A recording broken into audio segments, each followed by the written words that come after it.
செய்தியை பார்த்து வருகிறோம். வக்ஃப் சட்ட திருத்த மசோதாவில் திருத்தங்கள் தேவை என்று தற்போது மக்களவையில் காங்கிரஸ் வலியுறுத்தி இருக்கிறது. இது தொடர்பான கூடுதல் விவரங்களை செய்தியாளர் சுசித்ராவிடம் கேட்கலாம். சுசித்ரா, இந்த மசோதா இன்று தாக்கல் செய்யப்பட்டு விட்டதா? என்ன நிலவரம்? இன்னும் சற்று நேரத்தில் வக்ஃப் வாரிய திருத்த மசோதா மத்திய அமைச்சர் கிரண் ரிஜிஜுவால் தாக்கல் செய்யப்பட உள்ளது. அதற்கு முன்னதாக இந்த விவாதம் தொடங்குவதற்கு முன்னதாக இந்த உறுப்பினர்களுக்கு திருத்தங்கள் கொண்டு வருவதற்கான ஒரு அனுமதியை வழங்க வேண்டும் என்ற ஒரு கோரிக்கையை காங்கிரசுடைய பொதுச் செயலாளரும் எம்பியுமான KC வேணுகோபால் அவையில் முன்வைத்து பேசியுள்ளார். மிக முக்கியமாக இந்த மசோதா ஒரு மிக முக்கியமான மசோதாவாக இருக்கும் பட்சத்தில் அவையில் உறுப்பினர்களுக்கான அந்த ஒரு அனுமதி என்பது திருத்தங்களை கொண்டு வருவதற்கு அனுமதிக்க வேண்டும் என்ற ஒரு கோரிக்கையை தான் முன்வைத்துள்ளார். அதன் பிறகு தொடர்ந்து எதிர்க்கட்சி உறுப்பினர்களுக்கான அந்த பேசுவதற்கான ஒரு அனுமதி என்பது தற்பொழுது வழங்கப்பட்டு வருகிறது. கேரள எம்பியான பிரேமச்சந்திரன் தற்பொழுது நாடாளுமன்ற கூட்டுக்குழு வழங்கிய அறிக்கை அடிப்படையில் இந்த மசோதா என்பது தற்பொழுது மக்களவைக்கு கொண்டு வரப்பட்டுள்ளது. ஆனால் கூட்டுக்குழுவால் புதிய பரிந்துரைகளை இந்த மசோதாவில் இணைக்க முடியுமா, அதற்கான அதிகாரம் உள்ளதா என்ற ஒரு கேள்வியை அவர் எழுப்பியிருக்கிறார். மக்களவை தற்பொழுது இந்த மசோதா தொடர்பான ஒரு பதிலை மத்திய உள்துறை அமைச்சர் அமித்ஷா தற்பொழுது இந்த கேள்விகளுக்கு பதிலளிக்க உள்ளது மிக முக்கியமாக பார்க்கப்படுகிறது. இந்த கூட்டுக்குழுவால் புதிய பரிந்துரைகளை இணைக்க முடியாது. மக்களவையால் கூட இந்த மசோதாக்கள் மீது எந்த ஒரு கூடுதலான ஒரு கிளாஸ்களையோ பகுதிகளையோ இணைக்க முடியாது, அதற்கான அதிகாரம் இல்லை என்ற ஒரு கருத்தை முன்வைத்து தற்பொழுது RSP கட்சியினுடைய MP, அதாவது கேரளாவை சேர்ந்த MP NK பிரேமச்சந்திரன் தற்பொழுது பேசி வருகிறார். எதிர்க்கட்சி உறுப்பினர்கள் பேசி முடித்த பின்பு மத்திய உள்துறை அமைச்சர் அமித்ஷா பதிலளிக்க உள்ளது மிக முக்கியமாக பார்க்கப்படுகிறது. அதன் பிறகு அதிகாரப்பூர்வமாக இந்த மசோதாவை மத்திய பாராளுமன்ற விவகாரத்துறை அமைச்சர் கிரண் ரிஜிஜு தாக்கல் செய்ய உள்ளது மிக முக்கியமாக பார்க்கப்படுகிறது. வக்ஃப் சட்ட திருத்த மசோதாவில் திருத்தங்கள் தேவை என்று மக்களவையில் காங்கிரஸ் வலியுறுத்தி இருக்கிறது. சுசித்ரா, அதே போல தற்போது எதிர்க்கட்சிகள் இந்த மசோதாவிற்கு எதிர்ப்பை பதிவு செய்திருக்கின்றன. நேற்றைய தினமே இது தொடர்பான கூட்டமும் நடைபெற்றது. இந்நிலையில் தற்போது பாஜக எதிர்க்கட்சிகளின் ஆதரவின்றி இதனை தாக்கல் செய்ய இயலுமா? அதற்கான வாய்ப்புகள் இருக்கிறதா? நிச்சயமாக, அதாவது மக்களவையை பொறுத்தளவில் இந்த மசோதாவை தாக்கல் செய்வதற்கு 272 உறுப்பினர்களுடைய அந்த ஒரு ஒப்புதல் என்பது பாஜகவிற்கு தேவைப்படுகிறது. ஏற்கனவே ஒட்டுமொத்தமான 542 உறுப்பினர்கள் 240 உறுப்பினர்களுடைய எம்பிக்கள் என்பது பாஜக எம்பிக்களாக இருக்கின்றன. அது மட்டுமல்லாமல் தேசிய ஜனநாயக கூட்டணியை சார்ந்த மொத்தம் 282 உறுப்பினருடைய ஆதரவு என்பது பாஜகவிற்கு இருப்பதன் அடிப்படையில் இந்த மசோதாவை மக்களவை எந்த ஒரு பிரச்சனையும் இன்றி அவர்களால் தாக்கல் செய்ய முடியும். தெலுங்கு தேசம் கட்சி, JDU, LJP உள்ளிட்ட கட்சிகள் பாஜகவுடைய இந்த மசோதாவிற்கு முழுமையான ஆதரவை வழங்குவதாகவும் அவர்கள் ஏற்கனவே அறிவித்து கொறடா உத்தரவுகளையும் தங்களுடைய உறுப்பினர்களுக்கு இன்று அவையில் இருப்பதற்கான ஒரு உத்தரவுகளையும் அவர்கள் நேற்று பிறப்பித்திருந்தார்கள்.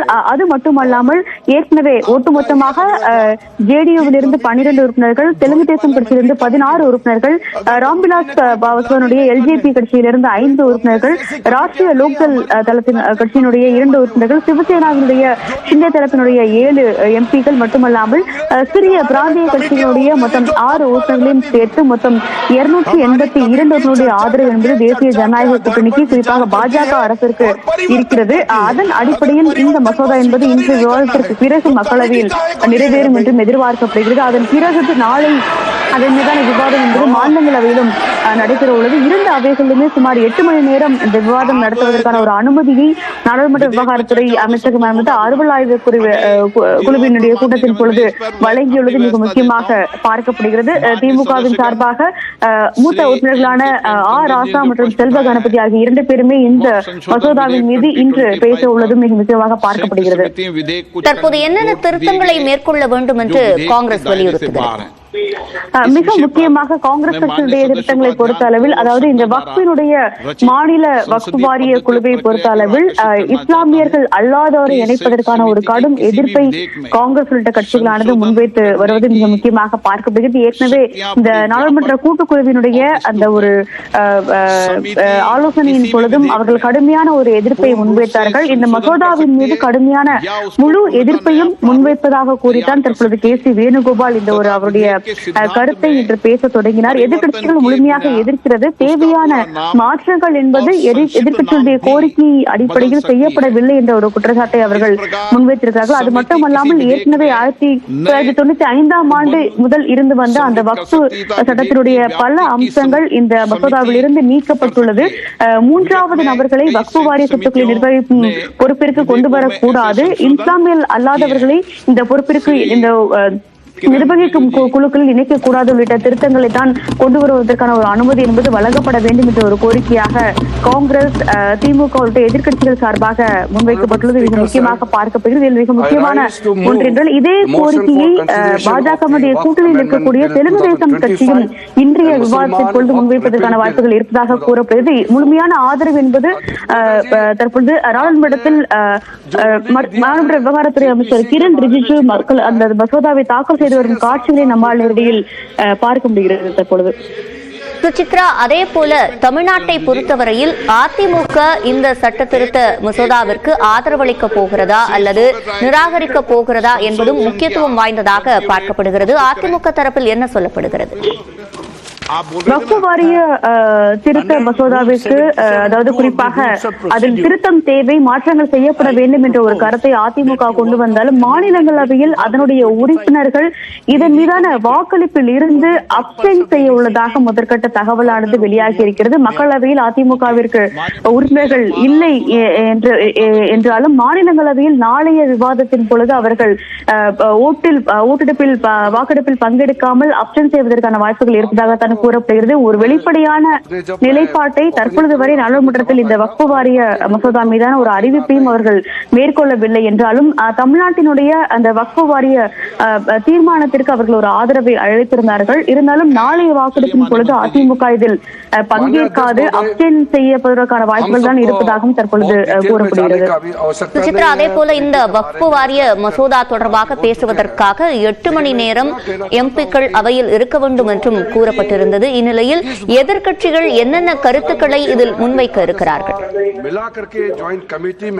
நிச்சயமாக பல்வேறு கருத்துக்களை இந்த வக்ஃபு வாரிய திருத்த மசோதா மீதான ஒரு எதிர்ப்பை முன்வைத்து எதிர்க்கட்சிகள் இன்று பேச உள்ளது மிக முக்கியமாக பார்க்கப்படுகிறது. அதாவது காங்கிரசினுடைய சார்பாக மக்களவையினுடைய துணை தலைவராக உள்ள கோகோய் இந்த கருத்தை அவர் தொடங்கி வைத்து விவாதத்தை தொடங்கி வைத்து பேச உள்ளது மிக முக்கியமாக பார்க்கப்படுகிறது. குறிப்பாக அதாவது இந்த வக்ஃபு வாரியத்தினுடைய திருத்தங்கள் என்பது எதிர்க்கட்சிகளுடைய திருத்தங்கள் ஒரு பரிந்துரைகளை எதுவுமே ஏற்கப்படவில்லை. இந்த மசோதாவை முழுமையாக தாக்கல் செய்வதற்கான ஒரு எதிர்ப்பை முன்வைத்துதான் அவர்கள் தற்பொழுது பேச வருவதும் மிக முக்கியமாக பார்க்க வேண்டும். அதாவது ஏற்கனவே முந்தைய மசோதாவில் இல்லாத புதிய அம்சங்கள் இந்த மசோதாவில் கொண்டு வரப்பட்டுள்ளது. மாநில வக்ஃபு வாரியத்திடமிருந்து அதிகாரங்களை பறித்து மத்திய அரசிற்கு வழங்குவதற்கான ஒரு மசோதாவாகத்தான் இது பார்க்கப்படுவதாக அவர்கள் தன்னுடைய கருத்துக்களை காங்கிரஸ் ஆனது இன்று பேசும் பொழுது முன்வைக்க உள்ளது மிக முக்கியமாக பார்க்கப்படுகிறது. அது மட்டுமல்லாமல் இந்த வக்ஃபு வாரியத்தினுடைய பல்வேறு சொத்துக்கள் என்பது அரசாங்கத்திற்கு செல்வதற்கான வாய்ப்புகள் அதிகமாக இருக்கிறது.